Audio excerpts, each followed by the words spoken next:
Hello guys, let me turn off my GPS. I hope you're doing fine. How are you doing? I'm going to work today. I have no glasses and I do not like going to work without glasses because the light is too much in the computer, but I can't find them. I had them earlier. I'm growing old, guys. If I cannot find my glasses, you know, when someone becomes old, they lose their glasses, they lose their keys. So I was like, oh gosh, am I growing old or what's going on? Let me turn off this GPS because it's not, I really don't need to follow the GPS. But anyway, it is what it is. I have to go. It's 6:10. And like I said, I like to go to work early, be there on time, so that in case something happens on the road, of which I always pray for my journey to go and for my shift. I always pray, guys. Then I'm not very late for work. So, have you subscribed to my YouTube channel? That's the question. Have you subscribed? I hope that you have. Let me turn the camera before I make a left turn here. Still in my neighborhood, but I want to make a left turn. There. So, today I want to talk about this. There was someone who was asking me if all the family members need a passport to fill out the DS-260. It's a good question, but before I answer that one, I want to kind of take you back, especially those people who are not sure of what to do when you win your green card, because it's gonna be very like, the March is ending. Now we are gonna be in April, May, and then we are gonna start rushing, especially those people who are gonna win. Because like I told you, people must win the green card. Not all of you, but some of you will win that green card. So the best thing is to be prepared for everything that you need to do. Although they give you the instructions. Like I said, when you win your DV lottery, when you put in your confirmation letter, of which I know that you guys kept your confirmation letter that we had talked about, when you check and you have been selected, because if you win, they will tell you have been selected to further process your DV lottery and all that stuff. The next information is always about the next steps that you're supposed to take, which are very important because you must take those steps so that you are able to do the process, and you must follow those steps to the T. Like everything has to be done. So what you do after you have been selected and you really have all the finances to process, because it's gonna take, like I said, it's gonna take money. Or if you don't have it at that time, you can start, piling up money or saving or whatever, or thinking about where you're gonna get the money. Because after you win, you don't start processing the DV lottery immediately. No, you win. And then you have to follow some steps. And the first step that you have to do is to fill out the DS-260. Remember, they changed. Earlier, there was a time that when you were filling out the green card, you were supposed to have a passport. And that did not even make sense. Because it's a lottery. Why do you require something? If you're going to fill out a DV lottery and it's something that you're not 100% guaranteed that you're going to get it, what was the point of having a passport? But the thing is that law changed, and I have done a video of them changing the law, people going to challenge the law, and they won, and the passport was taken off, which was kind of helpful because it opened up doors for people who could not afford a passport to fill out the DV lottery. That's really good, because what I know is that when you live in America, or the people who live in America and they have never gone out there, they don't understand how much it costs for an individual to get a passport. And not even there. Even here in the US, you find that not everybody has got an American passport. Even the people who are born here, they don't have passports. Not all of them have passports. Unless they travel a lot or whatever, they don't have them. Actually, some people, what they do, if they don't want to travel outside US, they just get a passport card. It's like a little ATM. So the passport card is valid to travel to any state that you want to go. So if they don't want to apply for the passport. And I'm talking about the people who live here, the people who have been born here. Some of them don't even have an American passport. They do not. You know what I mean? So, and that's besides the point. So, what they did not understand at that point is that not everybody can afford a passport. But when they removed that law, it opened a very big door for everybody who could not afford a passport. And the only thing that you needed to do was to go to a place that they have access to a computer and they have access to the internet, and you do the application. And remember, you can do the application for yourself. And then after you have done the application, you fill out everybody, your kids, your stepchildren. If you're married, you fill out that you're married. If you are single, you have to say that you're single. If you're divorced, if you're widowed or you're widower, all that stuff. And we have talked about that extensively in my previous videos. You know, I was looking at my videos. They are more than 400 and something. I was like, oh, where did I do all those videos? So there's a lot of information in those videos. If you want to go back, there's a lot of information, guys, about my journey, about the DV lottery. There's a lot of information of the steps that you're supposed to take. But sometimes I just pick a question that shows up and I try to re-explain it one more time. Now, so you have been selected and you see the instructions. The next thing that you're supposed to do is to get a passport. And it does not matter whether you have a 2-month-old baby. That 2-month-old baby, you have to process a passport for them. Because everybody, like I say, like here in the United States, everybody is treated individually. You know, like in Africa where it's like when you are married, especially in most families, although I know that's changing a lot and it's taken a lot of time for it to evolve, whereby people are seen or they are kind of individualized. Not really, but it's getting there, whereby you find that I do remember when we were growing up, especially when it came to the finances, the women were not so much involved. So I would see, because I grew up in the village, part of my life I grew up in the village and part of my life I grew up in the city. The part that I grew up in the city was when I was young, but when I was older I grew up in the village.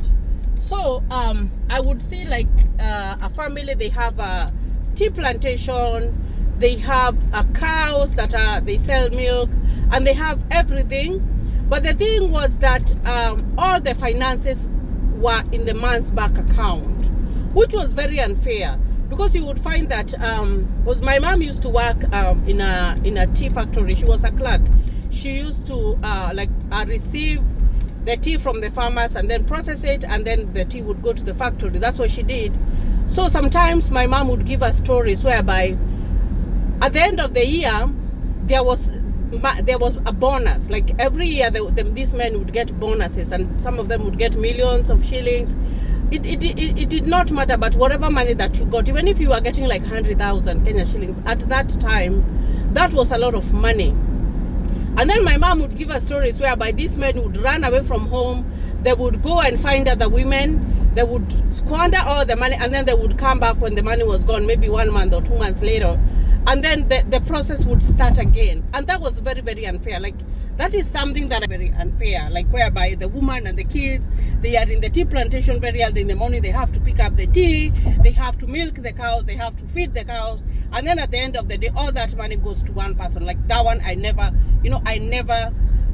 agreed to that. Even when I was little, like, I was like, why?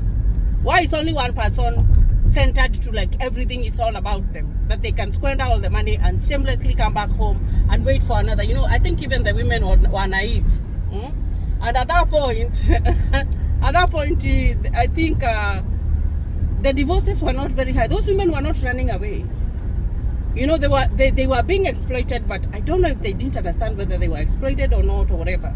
So that one changed, and it has changed a lot, because I do remember at one point those factories, they invented something whereby if someone had a tea plantation or they had milk to sell or whatever, I think they did a study and found out that the kids for these families were not even able to go to high school, despite having all that cash crop, having all that milk to sell, because everything was centered on the man. So they started coming up with these circles whereby the woman had to be involved. They started coming up with whereby where the people used to go and sell the milk, that there was food. They started stocking it with food. So the lady would go in, get all the food that she needs for her kids. And then when the man goes to thinks that he's going to go and squander all the money, by the time the money comes in, the money has been used for school fees, the money has been used to feed the family, which is good, you know, which is good. So that's just a by the way of what I'm trying to drive here. So when you win the DV lottery, don't think in like it's gonna be a group thing. Even if you are in the family, even if it's your kids, it's not gonna be all about the parents.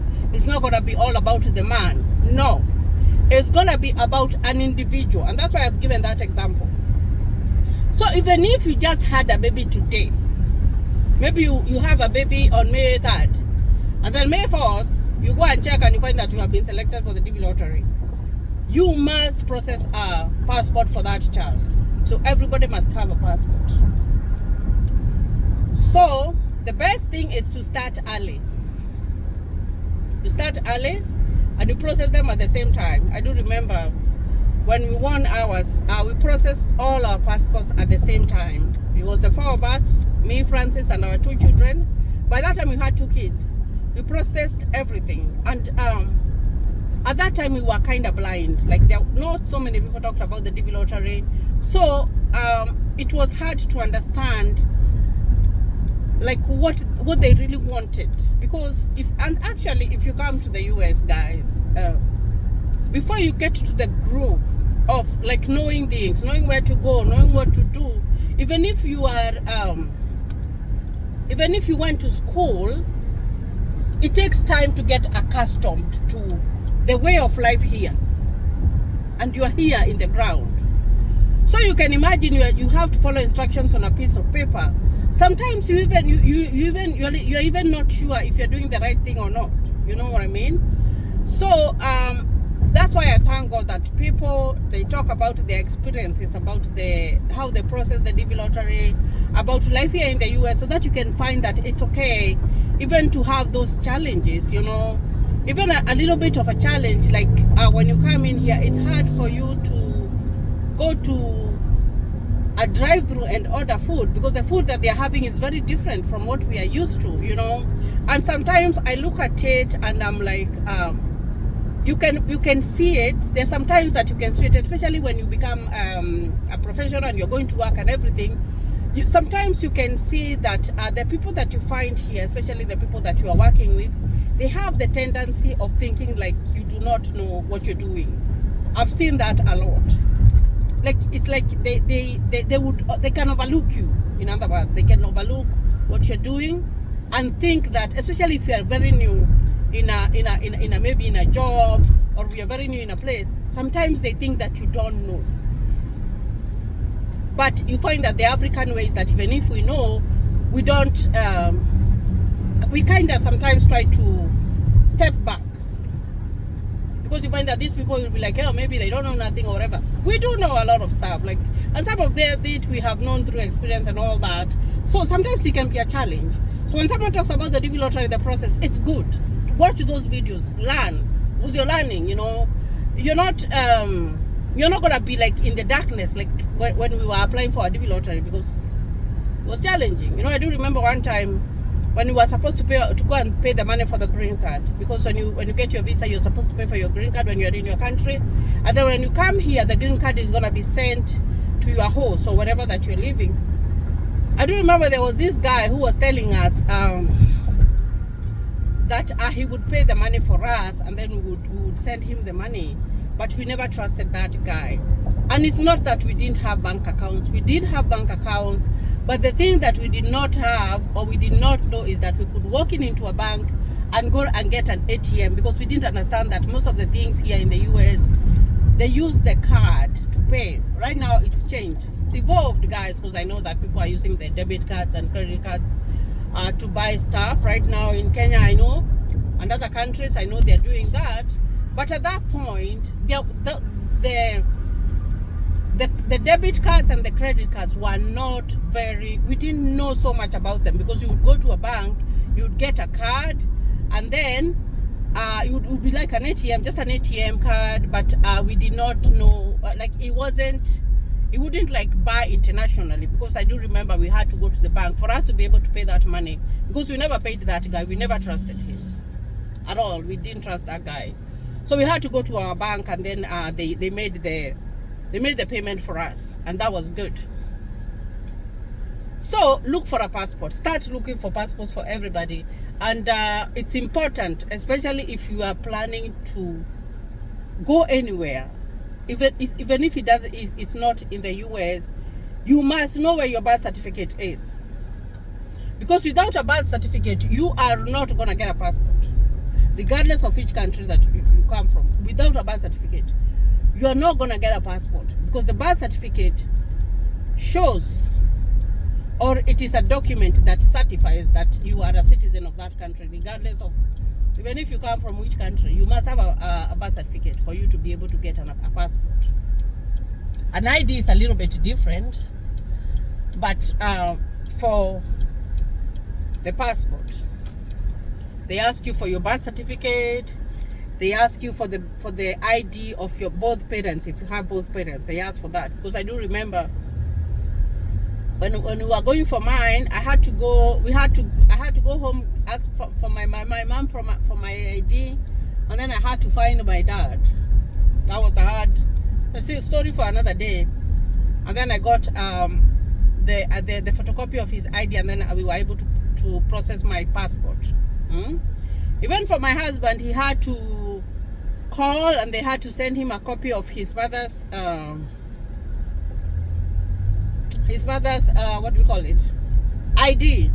But for his dad was not there, because his dad had died when he was little, so that one did not have a very big problem.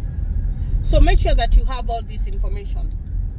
Your birth certificate, your kid's birth certificate. The moment you have a baby, you have that little notification that you get in the hospital. Go process the birth certificate of your children and keep it safely, because if you're in the DV lottery, you're gonna need the birth certificate. And why I'm talking about that is that when the DV lottery is won, there are some people who are like, I lost my birth certificate, I don't know the process. Even if you don't have it, there is still a process that you can go through, and you get another one. Like here in the US, like when I was in Kenya, that little notification was very important. So when we got the notification, we just went and processed our kids' birth certificate. I don't know, for some reason I like keeping my documents in order. So we had those ones for our kids, but we didn't have. And I had my birth certificate. What I didn't have was the copies of the ID for my parents. Those ones I didn't have. So you must have that information. Very, very important for you to have that. So you process the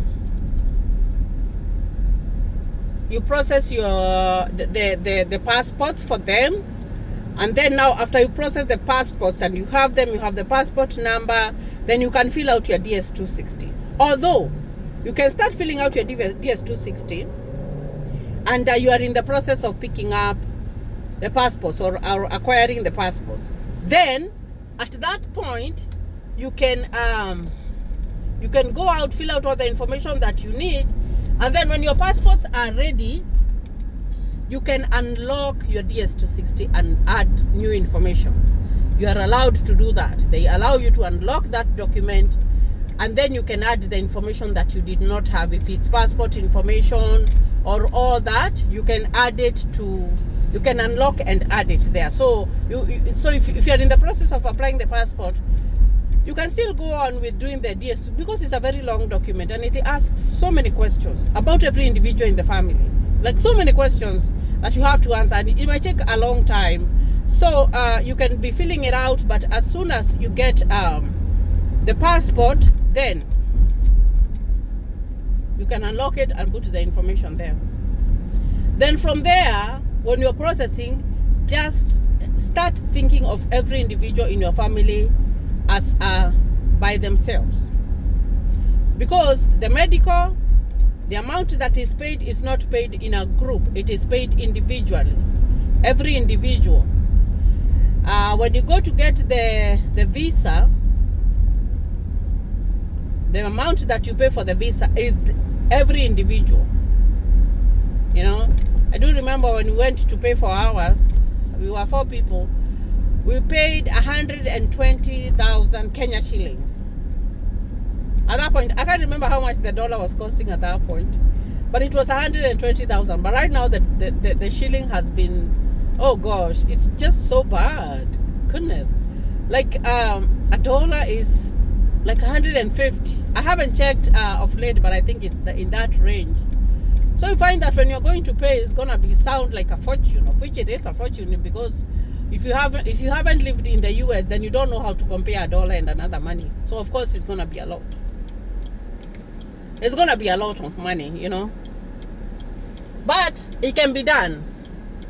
So the thing that I wanna insist is that when you win the DV lottery, think about all the things that, if you are an adult, what you will do for yourself, for you to reach up to the time you get your visa, is you have to do even for your kids. And I think it's good for everybody to have their own passport, because when you go to the port of entry, the port of entry can be a challenge. It can be very challenging. I do remember I stayed at the port of entry for like more than 30 minutes. Oh my gosh. We were so worried. And we had our envelopes, the ones that they tell you not to open. We went and gave them.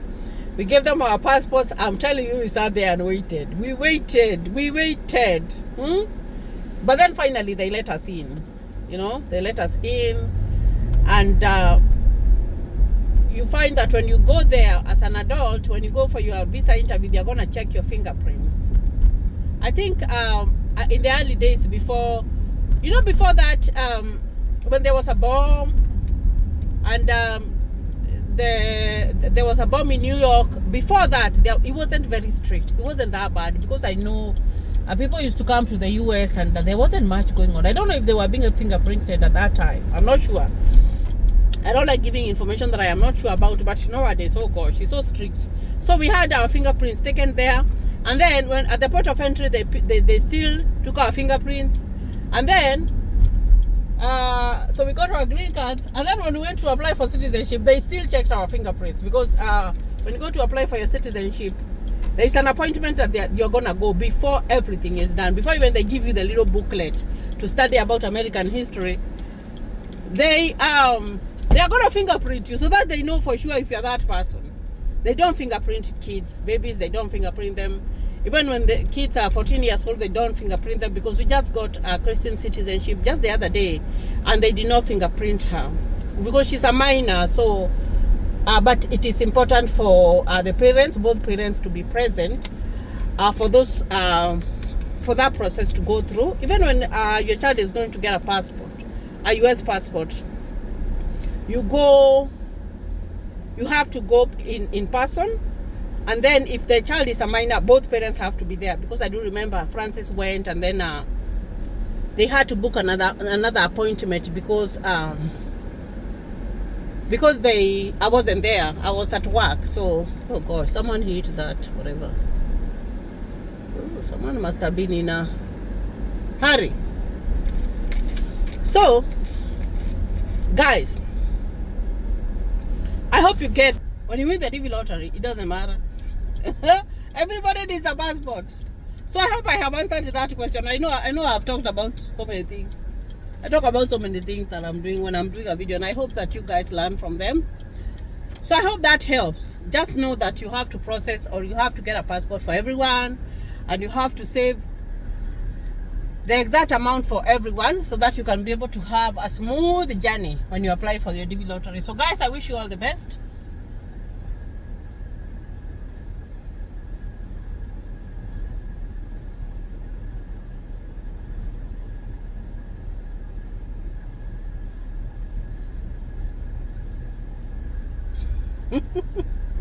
Try to get into a parking lot here.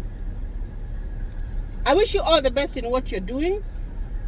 Continue subscribing to my YouTube channel, and Keep it Charities Bubble USA. Remember, we have another new channel. It's a vernacular channel, and I'm trying to, when Francis does his videos, I'm trying to go back after him and to do similar videos, so that if you don't understand there, especially if you don't speak that vernacular language, you can listen to in Charities Bubble. But we felt the need and the importance of doing a video in vernacular, because there was a lot of feedback that we got that there are some people from where we come from Central Province, some of them do not understand. They say that sometimes I talk so fast or whatever, which is okay. So we want to include all those people. I wish I could speak another language, another vernacular language, and I could do it, but we wanted to include that group. And Francis is very good at that, and we support each other. You know, this life is all about supporting one another. So kindly, guys, help us grow. Help the Charities Bubble to grow. Help that Kwemenya America channel to grow. And you know, it's all about information. It's all about knowing, especially when you're coming to live in this country that you do not know, you know nothing about. You want to have a lot of information, first-hand information of what you can do. Because even you might find a host, and that host is not very, it's not, what can I say? They're not going to influence you so much in whatever that you're doing in life. So it's important. We felt that it was important for us to have a different channel that was in another language. So guys, I wish you all the best, even as you wait for the DV lottery results. Continue what you're doing. Do it like you'll never do it again. Thank you, and God bless you.